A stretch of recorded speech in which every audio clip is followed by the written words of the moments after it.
welcome to episode 11 of the Uncool show. I am Dylan. I'm Nathan. Here we are. We're back.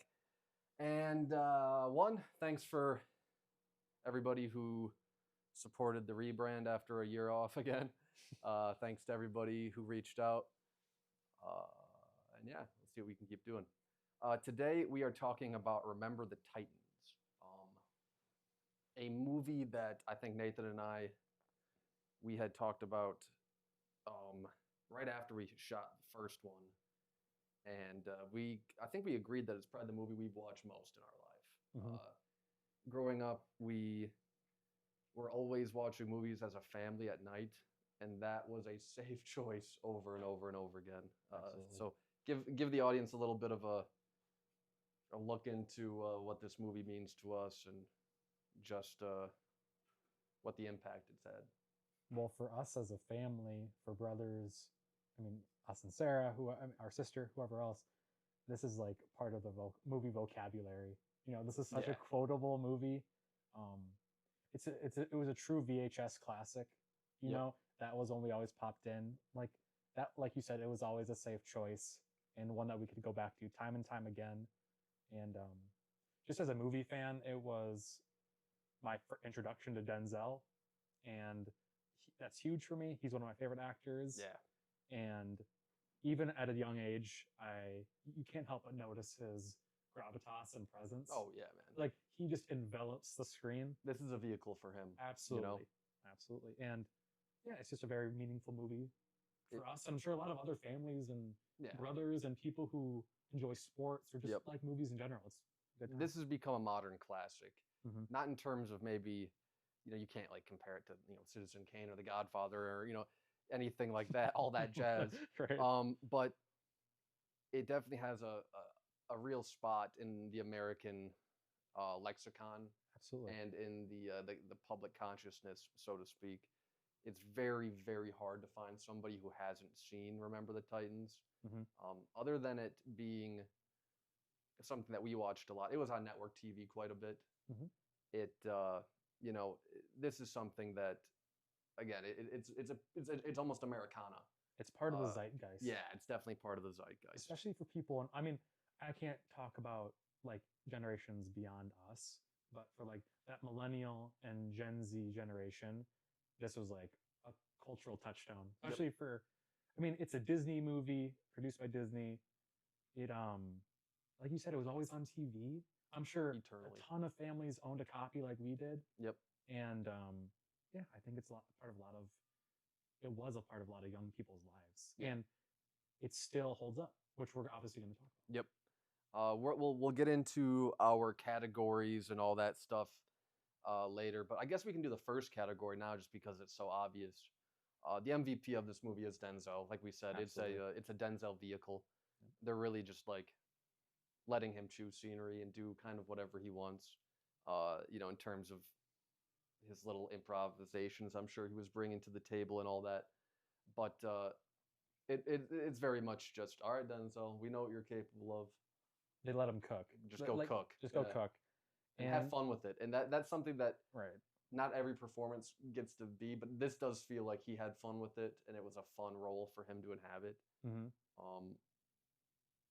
It's also just one of the best sports coach, in a movie ever. Right.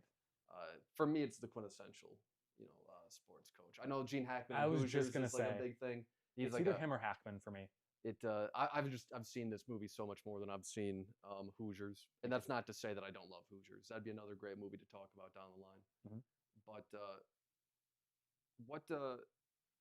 being that this was your introduction to Denzel, I'm sure it was mine too. I had to have been. I can't think of another movie that I would have seen. I think of Training Day, but I would imagine I saw Training Day after Remember the Titans. Right. But what does this performance mean to you 25 years later, and what did you get out of rewatching him? This doesn't even have to be said, but he's one of the most iconic actors of his generation. After rewatching the movie, I was thinking, this is kind of off topic a little bit, but when you compare him to his peers, I think you can come up with like a couple of names like Daniel Day-Lewis, Tom Hanks, just for the box office alone, like Tom Cruise, Leo. Leo. But he has such an intensity. He's no matter what role he's in, and even in some of like either the lighter roles or the roles where he's not well this like something like this movie he's not doesn't require as much as he gives, but he gives it anyway just because he's Because Denzel. he can, yeah. Right. He's capable And of it. he completely elevates this material. I was just gonna say he elevates every line that they give Coach Boone. And no, this movie, I don't know if it got Oscar attention. It didn't need to. I mean, it wasn't that kind of a movie. No. But he just pumps up the volume in like every movie he's in, and that turn of the dial just makes every movie he's in so special. Yeah. And I continue to love him to this day. I think if he's not the best, he's one of the best of his generation. And this movie, as an introduction, just kind of like set that in stone for me. Yeah, 100%. I mean, he gets to like show all of his skills: the anger, the aggression, the charm, Yes, the genuine like loving spirit that he does inhabit for some of the kids in some moments, like the lunchroom moment where he's not in coach mode, he's in kind of like dad mode for a little bit. Right. He gets to show the warmth, he gets to show the like I said, the coldness, the fear, the racial tension. He inhabits that very well in terms of that coach that calls him a monkey, and Right. he does the banana thing later. I mean, he there is a lot for him to do, but like you said, if you give this role to like, I don't know, Don Cheadle popped in my head. I like Don Cheadle; he's a solid actor, but it's not going to have the same staying power because there's only so many actors, maybe 10 of them that can really elevate anything. Right. And again, I think this movie would work without Denzel, but it would have been it wouldn't have been a touchstone classic. It wouldn't have been something that absolutely people have been talking about, so to speak. So yeah, I mean, I just wanted to start off with MVP is Denzel. Most of the time the MVP of the movie will be the leading man, I would imagine. But in this, it's just so crystal clear that I'm not going to say that Denzel's operating at his height because he's definitely not. He's not in terms of performance or in terms of material, but he is having fun and he is giving a really fundamentally touching, a very memorable performance. I mean, it's kind of a movie where you can just tell. I mean, he sits so high above all the rest of the people in it. Even though I may enjoy a lot of his other performances, he really just brings everyone up a notch with him in every scene that he's in. Yep. He elevates not only the material of the movie, the filmmaking, the other actors in the movie, and well, yeah. Can you imagine what it would be like to be Ryan Gosling starting out, Donald Faison starting out, Ethan Suplee starting out?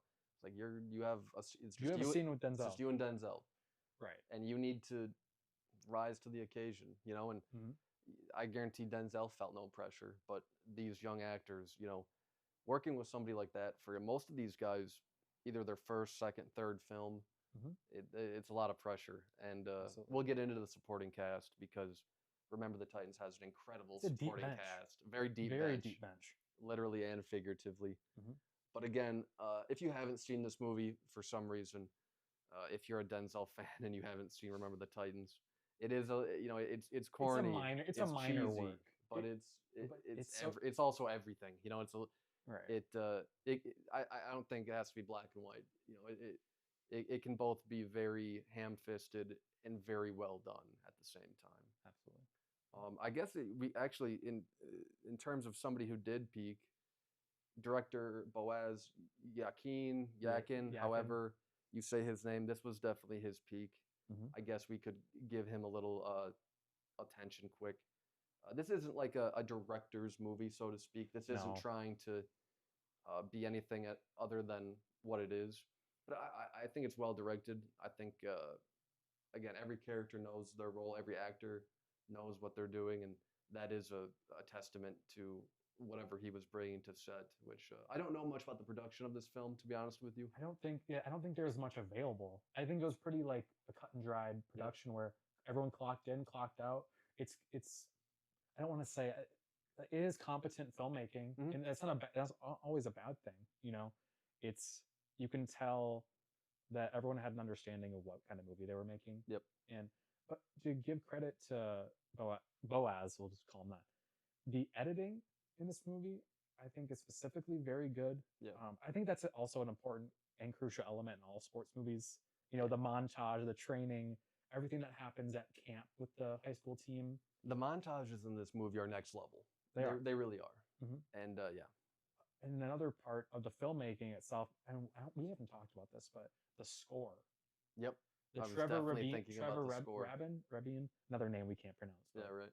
That score fits that montage seamlessly. Yeah. And whoever, that Trevor Rabin, whatever his name is, that score just fits seamlessly into that filmmaker's vision. Yeah, I agree. And like you said, the montages are just incredible in this. The score in conjunction with the soundtrack, Mhm. it just kind of hits you with either these hits from back in the day that almost everybody either knows by heart or at least is familiar with, or you're getting hit with this like really touching, sweeping, moving score that really helps to sell the emotional moments of the film, Mhm. which we'll talk about some of those scenes later, of course. Oh, I'm getting a phone call on my work phone. We're gonna let that one go for now. Oh yeah, Priorities. priorities. Yeah, but what was I saying? That threw us off. We were just talking about the filmmaking itself and just giving some praise to Boaz. Yeah, I had a train of thought I was definitely going towards, but You're good. that is okay. Um, hmm. Yeah, that's really. I hate when that happens. Mhm. Anyway, we'll just we'll just keep moving. Keep on rolling. We were talking about the score. Yes. That's really what we were talking about. Mhm. Again, yeah, you got me the soundtrack to this on vinyl, which was incredible. Yeah. The soundtrack is incredible. The score is incredible. It reminds me of October Sky score in a little bit, just in terms of the sweeping violins and cellos used. It really is great. To me, I really keyed in on that as a highlight of this as well. I guess we could go into the sixth man of the movie, which again, if you remember last week, it's every time the movie needs a jolt, a supporting character, somebody who's actually in the movie, not like a little 5-minute cameo, but somebody who really propels plot, keeps things moving. And to me, in this movie, it's Will Patton. That's who I'm going to give the sixth man to. Every time uh, maybe the tensions are a little too high between the scenes or between players, between Boone and a player like Petey. Will Patton comes in and brings this warmth to the movie that really can't be overstated. Really, he both coaches are two sides of the opposite coin, right? Right. The warm, sensitive coach, and then like the tough as nails, no nonsense coach. And like I mentioned to you before this, their tete-a-tete in this movie is great. I think their chemistry is great. I think they play off each other really well. I would have loved to see the two of them work together a little more in other roles. But Will's my sixth man of this movie. I love that guy. I've loved him since this movie. No, me too. Much like Denzel. Clearly, he hasn't had the same career that Denzel has had. He's a character actor. Right. But he is a very talented guy, and to me, I think he's, other than maybe like the relationship between Julius and Gary, I think he's the heart of this movie, and his relationship with his daughter, played by a young Hayden Panettiere, is really well done. It really works, and there are a lot of instances in these movies where that stuff just doesn't work very well. But I was really left impressed by him in this role, this going around especially. Well, like you said earlier, he is the more warm, sensitive coach for the players, and you could kind of make this delineation. He's the player coach, and Denzel is like the tactician. Like he is I don't want to say like the brains behind the operation, but obviously he's the figurehead. Like he's in charge of the team, while Coach Yost is actively attempting to like foster relationships with his players. Yep. And like you said, I mean, Will Patton, I mean, he has that one scene. We blitz all night. That sequence when Yep. during he one really of he really those reaches a different key level there. games after he overhears like the Hall of Fame powers that be saying like we're gonna fix this game so that I mean what's the other coach's name? I'm blanking. Boone. Coach Boone is going to be fired. Yep.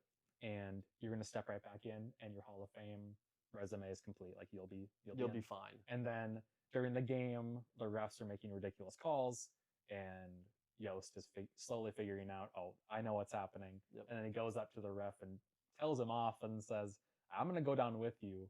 I'll go to I'll go to the papers." Yep.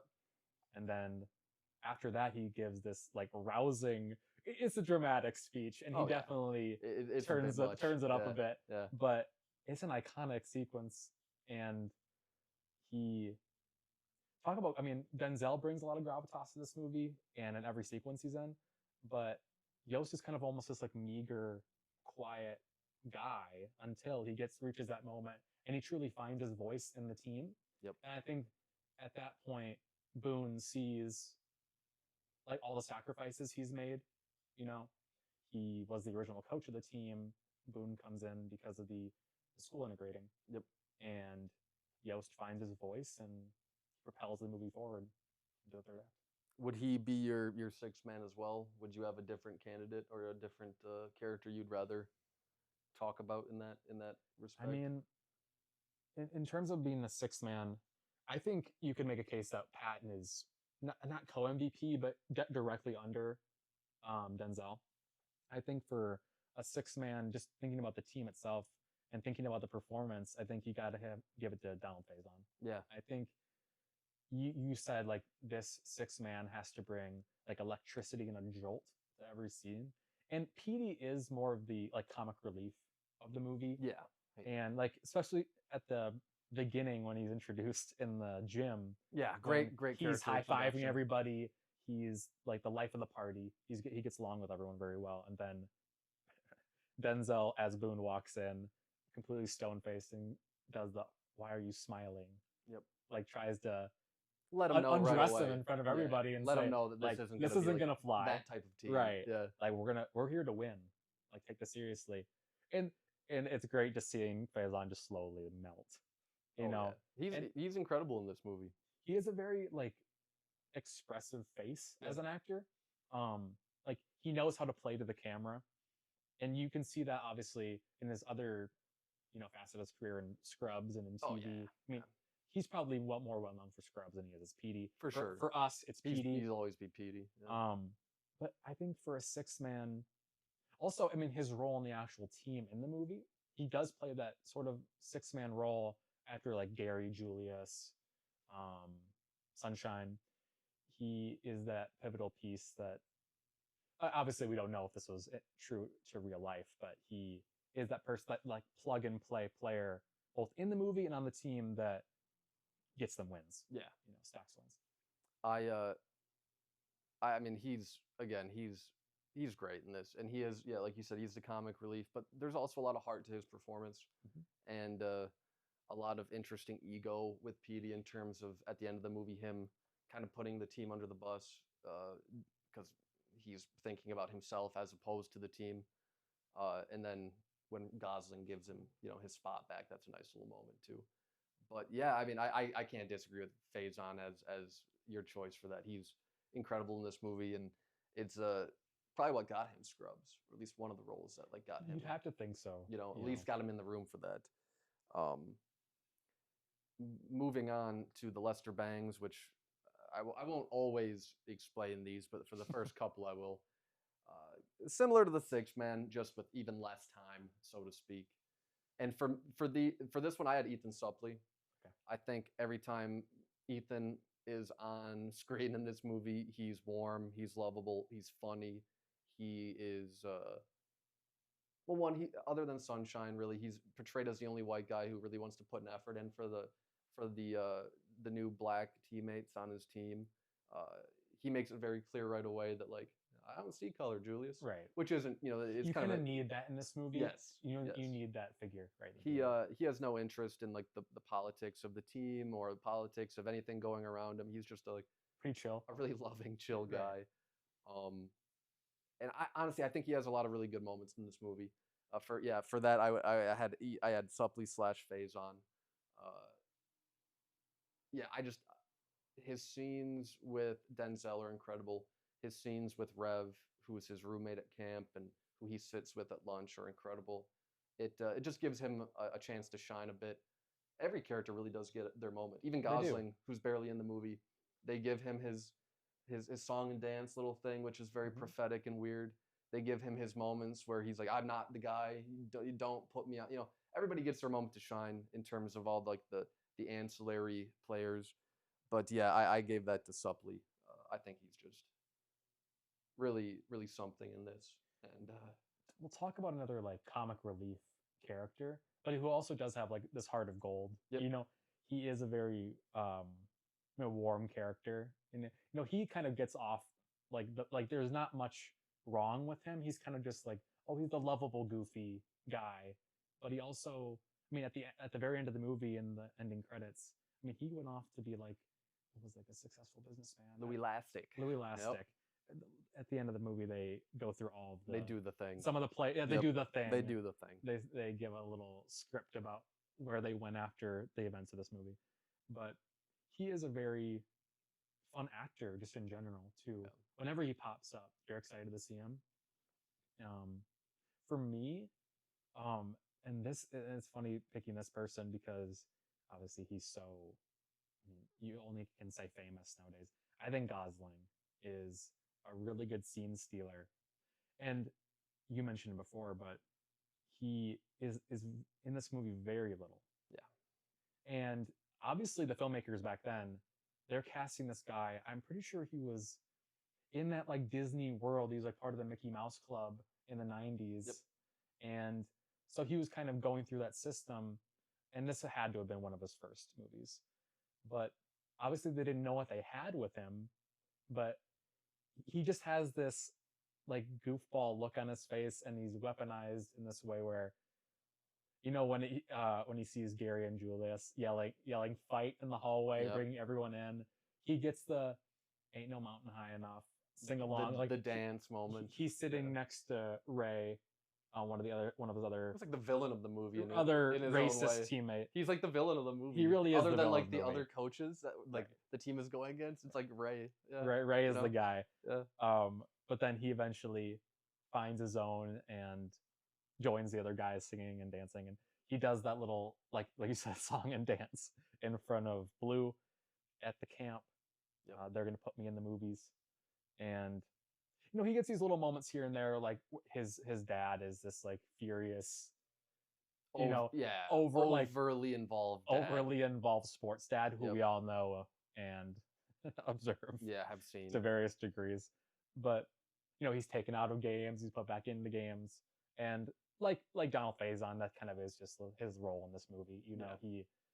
He I think the one thing I think that the director sees is he just has this magnetism to him. That's probably why they cast him. Yeah. Because he's not physically imposing at all. They cast a lot of guys who are like, yeah, I can see him playing football, but Alan, yep, Alan, like he's like I don't see he's like a stick thin you're like a stick kid. figure. But nowadays Gosling is one of my favorite actors. I think he's a superstar at the top of his game, and he keeps getting better. And I'm really glad that we can look back and see this little role and always smile and laugh at. See where he started. He's great. Yeah. Yeah. Exactly. He's a great Lester Bangs recipient.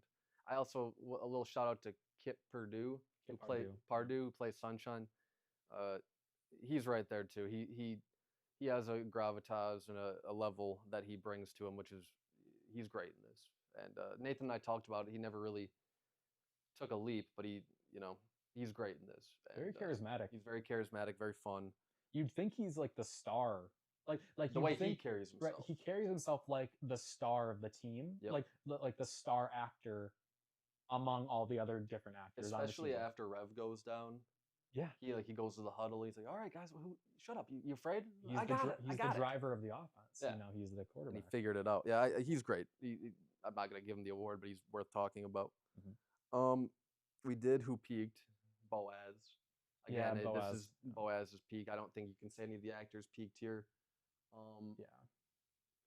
One actor though who we haven't talked about. There's two. Ryan Hurst and Wood Harris. Yeah. I can't say that either of them peaked, but I was honestly really close to putting. I don't think Ryan Hurst is the MVP, but after rewatching it, we were talking beforehand, and I came away really impressed with him. It's fun to see like they found a physically imposing guy who looks like he played football, and I mean that's the case with like Wood Harris too, and some of the other guys on the team, but he's also a good actor. You don't find that in sports movies. Usually in sports movies, I was thinking about this earlier. They look the part. They look the part, but the act, like, for example, Jimmy Chitwood in Hoosiers. You're like, that guy is a blank slate. Like the actor and his performance. He's iconic, but he also is not giving much. He's not emoting. Usually in sports movies, there's like three different options. You get like the coach centered movie, you get the star / player centric movie, or you get like it's an ensemble team. Yeah. And I'm glad that this movie, is honestly a good balance of everything. Mm-hmm. And going back to Ryan Hurst, Gary Bertier is one of the more iconic, in my opinion, sports movie performances of its time. I think both Bertier and Julius, and both these guys as actors are known more for their television work. Hurst for Sons of Anarchy, and Wood Harris for The Wire. I mean, maybe Wood Harris is more known for Julius. I don't know, but in terms of their peaks of critical acclaim, they probably got a little more love for their TV work. But as two young actors like breaking into the scene at that time, you can't ask for more, and they're asked to do a lot in this film, usually off of each other. I mean, there's a reason that those guys are still working and have had long careers as character actors. Right. Maybe not leading men, but they can disappear into any role. I mean, I just rewatched Dread. I'm like, oh yeah, forgot what he's great in this. He's definitely more present in his career and just like being in movies. He pops up more. Yeah, he's in Creed. He shows up in Ant-Man, like you said, Dread.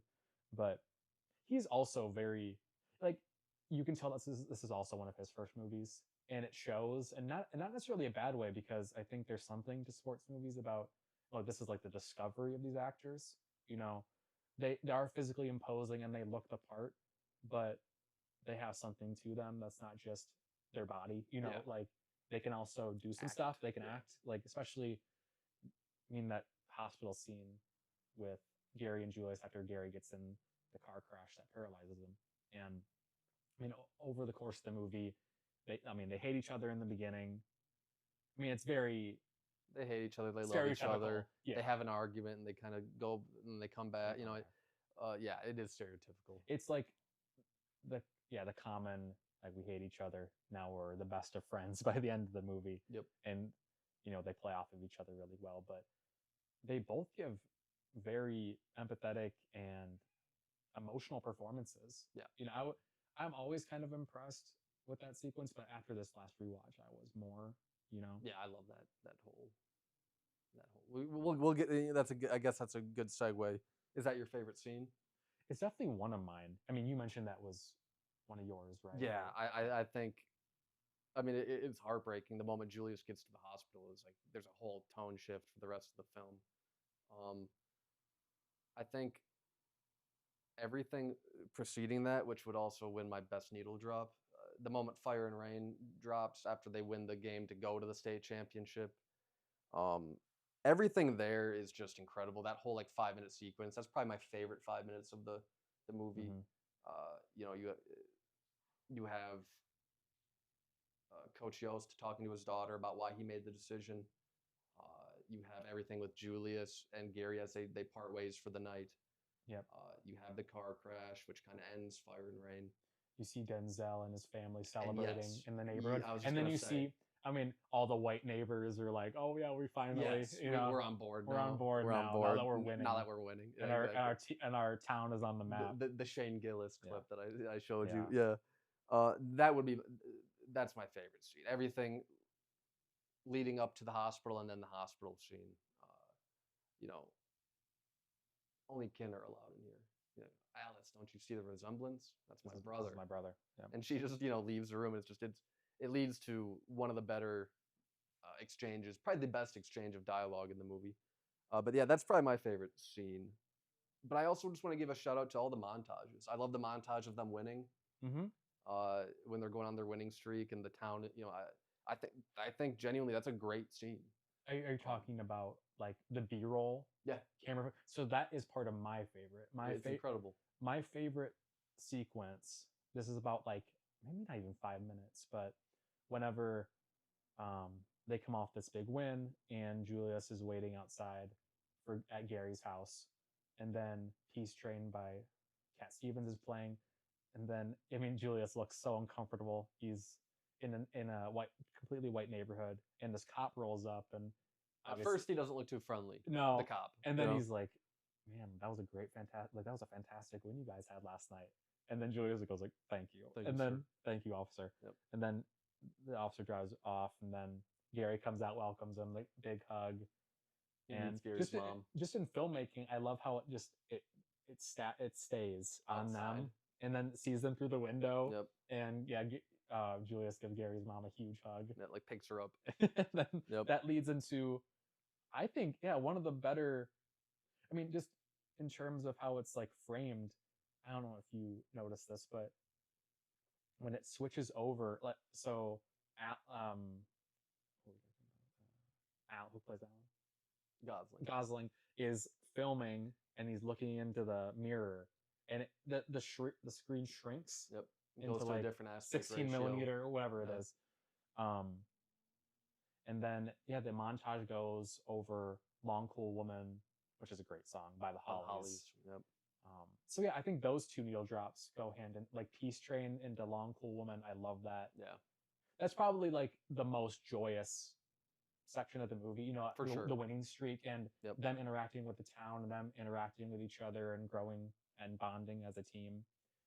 Ironic, you don't see any of the coaches in that sequence. It's all the players. It's all the kids. Yep. And that ensemble of the guys, they're all so fun, and you could Rev. tell, we haven't talked about Rev. Rev is a really fun character. Whoever that actor is incredible too. I mean, everybody just brings it. They really do. Blue is great. The musical of the bunch. You could just tell they had a really fun time filming that, and I think this was probably a really fun set. You have the old guard with Denzel and Will Patton, and you have like a slew of young actors. Some of them staying where this movie was, but some of them just like skyrocketing. Shooting Someone up. like a Gosling. Yep. But I love that sequence, and whenever we watched that back in the day, I was always excited to see that. Oh yeah. I loved how that was all filmed. Oh, hi, Desmond. Yeah, again, it's a really fun sequence, and montages are hard. I think, it's very easy to have a montage that's really cheesy and doesn't work, and just like, they just put that in there to kill time. The montages in this movie, they really work. Like there's a Spirit in the Sky montage at camp, essentially. We haven't even I guess for me, a runner-up for the best scene would be either the Gettysburg scene. Yeah.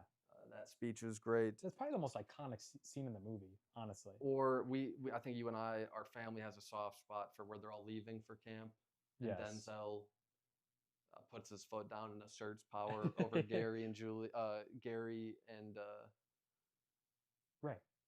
Yeah, Gary and Ray. Dean Martin and Dean Jerry Martin Lewis, and Jerry Lewis. publicly humiliating them in front of Who's your daddy? everybody. Who's your daddy, Gary? It's a great scene. Yeah. But yeah, I forgot about the Gettysburg scene.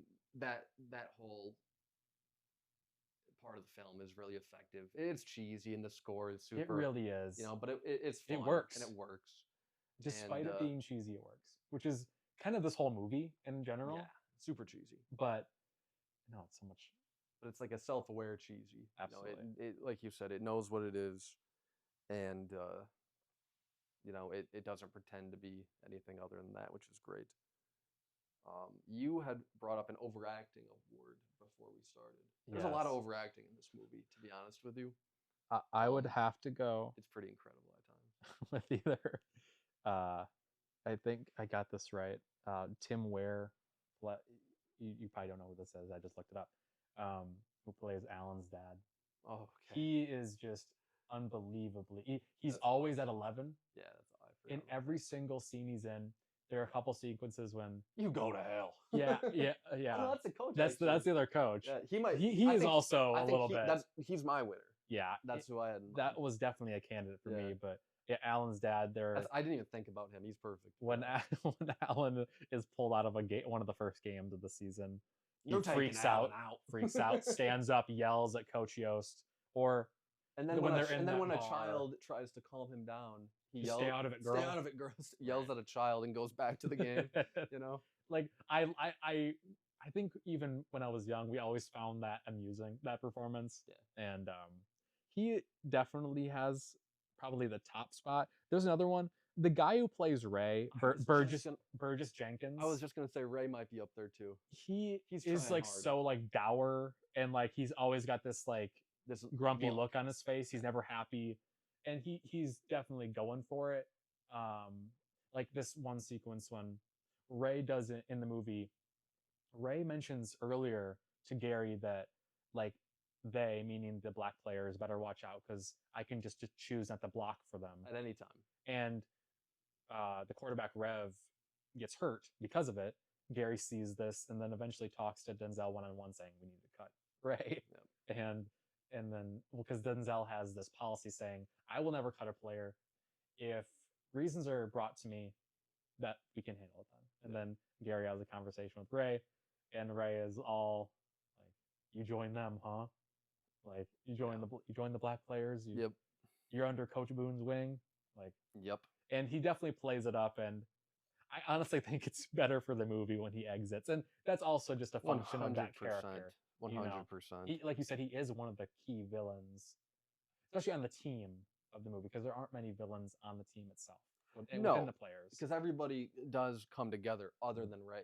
Right. I don't think there's even one issue. I honestly don't between think the players really need after him in the movie. Besides the Rev scene when he's not blocking for him, he kind of plays. I mean, obviously he's also involved in the Kate Bosworth plot line, if you want to call it that. Plays Gary's girlfriend, who also is kind of a one-note character, isn't given much to do. And they give her that one moment at the end with Julius. With Julius, that's about it. Where they shake hands.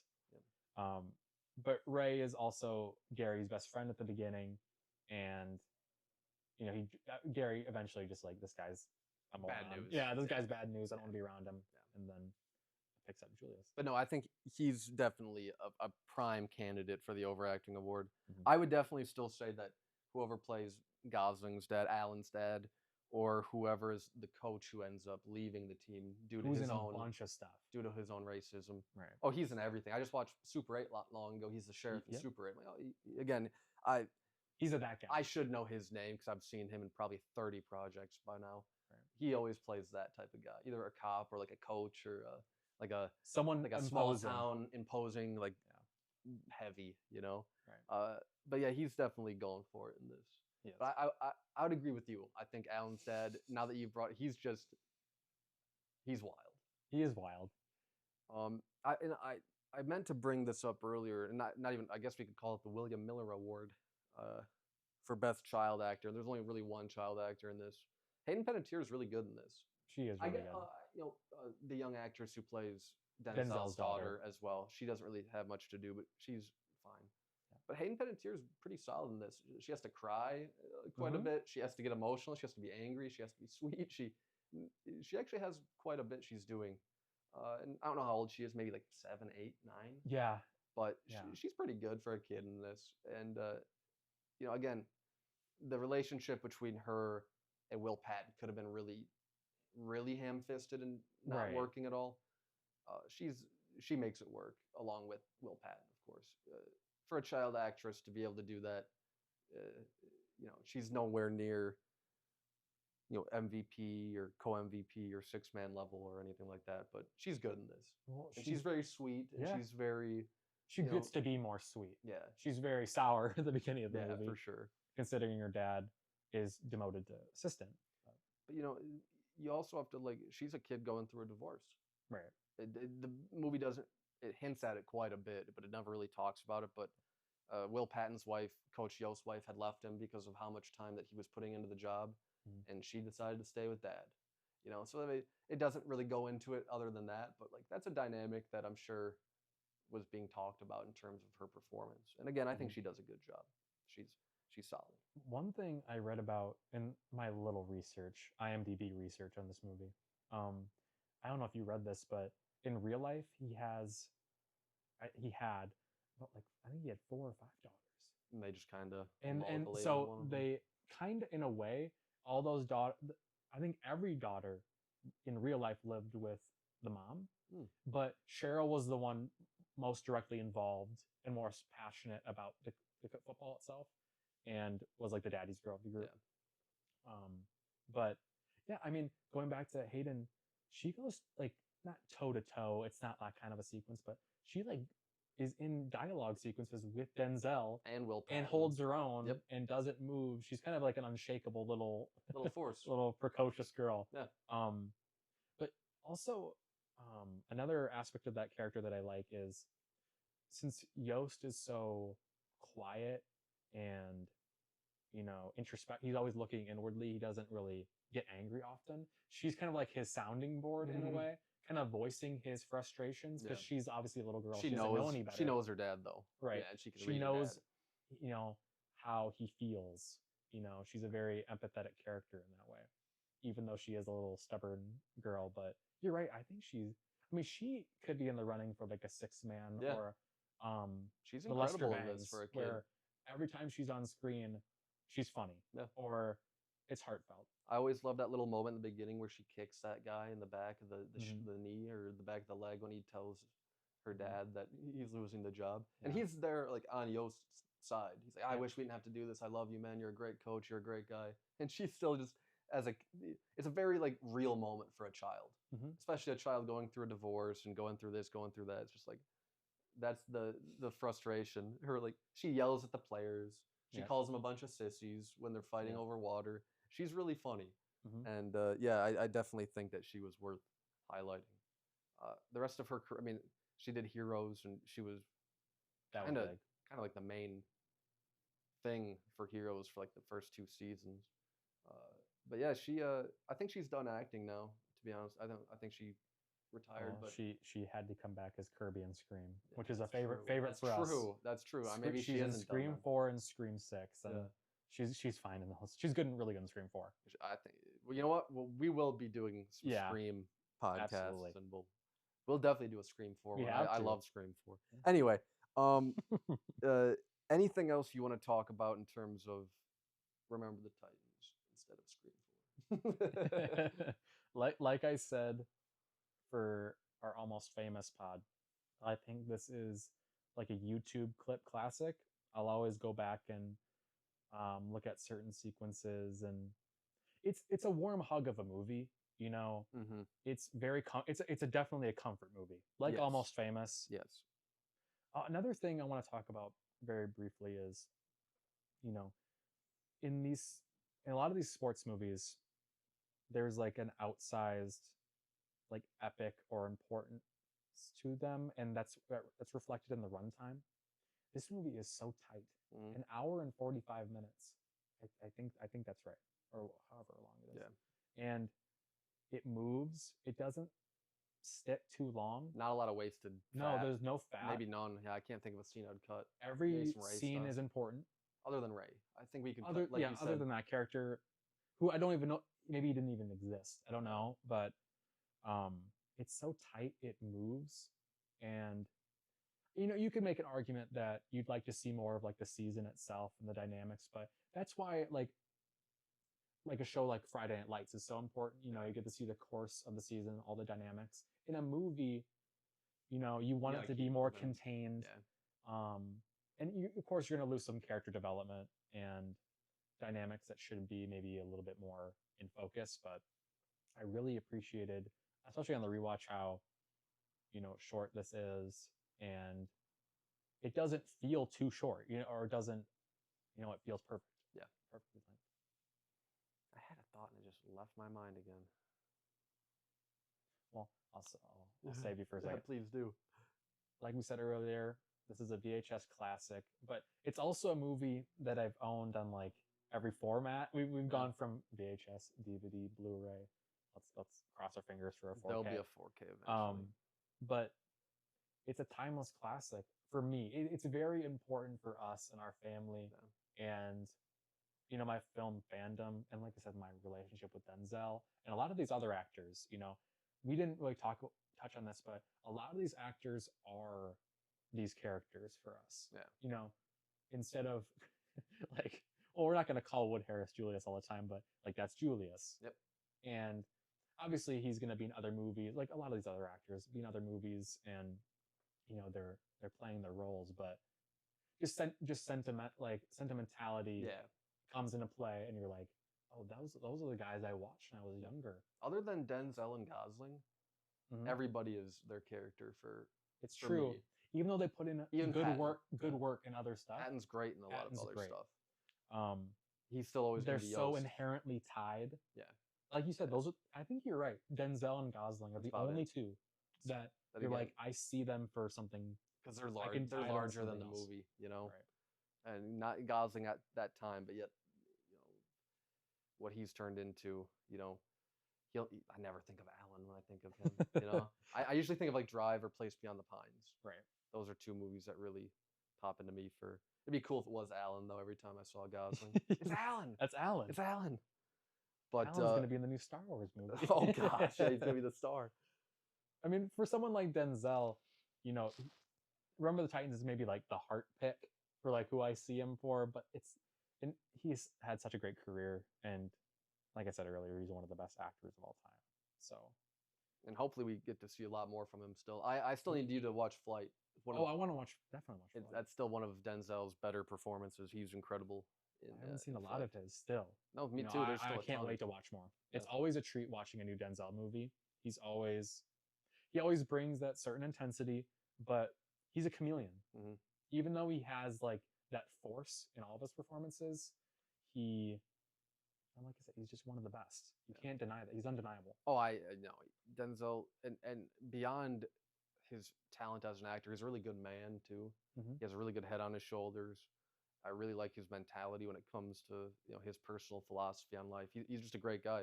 Mm-hmm. He's a wealth of knowledge, and he brings that. You can tell he's a very intelligent, very thoughtful man, and he brings that to every role. Even in roles where, from the outside, you might think, you don't have to think about this one. This might be a paycheck one. Not for Denzel.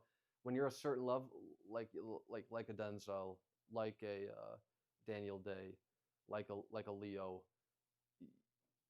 Every role is the role, for that amount of time. Every scene is the scene, and that's what the great ones do. They find a way to compartmentalize everything into what they're doing, and he's a prime example of that. I think there are maybe 10 actors we have that can do that. It's a very rare gift, and I can't think of too many actors that could go toe to toe with Denzel, and they all know that too. Very rarely. Very few. I mean, in movies like Training Day, or this is a random one that came to mind, but we mentioned Hackman before, like Crimson Tide. You have guys. Well, Hackman and Crimson Tide does do a really good job of battling Denzel, but yeah, I mean that works. In movies like a Training Day with like an Ethan Hawke, Denzel he's going to take it, but he has a really good interplay with his scene partners. He makes them feel, in the scene he may dress them down and like completely dominate. But like behind the scenes, he's lifting people like up. you said, he seems like a genuinely good dude, He and wants the best for people. he's a class act that Yep. if you hear interviews from the top filmmakers or actors that have worked with him, they all say he is the best. Yeah. And he's a really dedicated actor who cares about the craft. But he also doesn't let it affect him personally. He seems to be a very well-adjusted person. He doesn't have the same level of ego that a lot of these people do. Tom Hanks can also, like in Philadelphia, Tom Hanks is another actor that can actually match that. But there's very few. That's why I won the Oscar for it. I mean, Denzel is amazing in that movie, but you know, sometimes he takes a back seat, and those are great movies too. Yep. You know, especially back then, that was a different time for him. But yeah, I mean, we could go on about Denzel for I could talk about him forever. I mean, I would love to do a Training Day pod. To be honest with you, I think a Training Day pod would be great. Yep. There, Crimson Tide. There's really no endless end amounts to Philadelphia. And I'll talk about anything. Yep. He's the man. And again, he doesn't seem he's like a fine wine. It's like he keeps getting better and better. It's better. Again, like a Day-Lewis, like those guys, they do get better with age. The best do. It's like again like a fine wine. It's like LeBron. That's a good. Yeah. It's like we're in year 22 or whatever. Year How 23. is he still delivering? It's like okay, like, because these people, it's all they know how to do is deliver. Right. That's what they do. When Denzel is on your set, it's like, oh, this will be 1 or 2 takes. Right. And if there's any more takes than that, it's because he asked for a couple more. You know what I mean? Like these. Yeah, he carries gravitas not only in his film roles, but I think also just in real life. I think he has that presence. Like the room changes. He when commands he walks respect. In. Yeah. Without being. I could gush about this guy forever. Yeah, he's incredible. He on some days I think he is my favorite actor. I really do. Incredible. And going back to Remember the Titans, I think that this is a big part of that. Yeah. That introduction. I've probably seen this movie over 50 times. It's baked into my DNA as a film fan. Yeah. Right. It's so quotable. It's so rewatchable. I try to watch this movie at least once a year. Yeah. Once every 2 years. Again, whenever there's even if I'm still over at mom's and it's like, oh, we're going to put a movie on. Yeah. That's a candidate. It's always a candidate. There's like a certain like 5 to 10 movies that are always listed, and that was always listed. Yep. And it always will be. It's something that I can't wait to share with future people in my life and kids someday. That's just it's a beautiful family movie. The hand down. Yeah. But I don't really have anything else to say about this. I think we covered it. But I guess in conclusion, if you haven't seen this movie, give it a go. And if you have, rewatch it. It's great. It holds up. And share it with somebody. It's never a bad time to watch Remember the Titans. And football season is coming on up, so let it go Pack go. Go Pack go, and go Titans go. All right. Have a good one.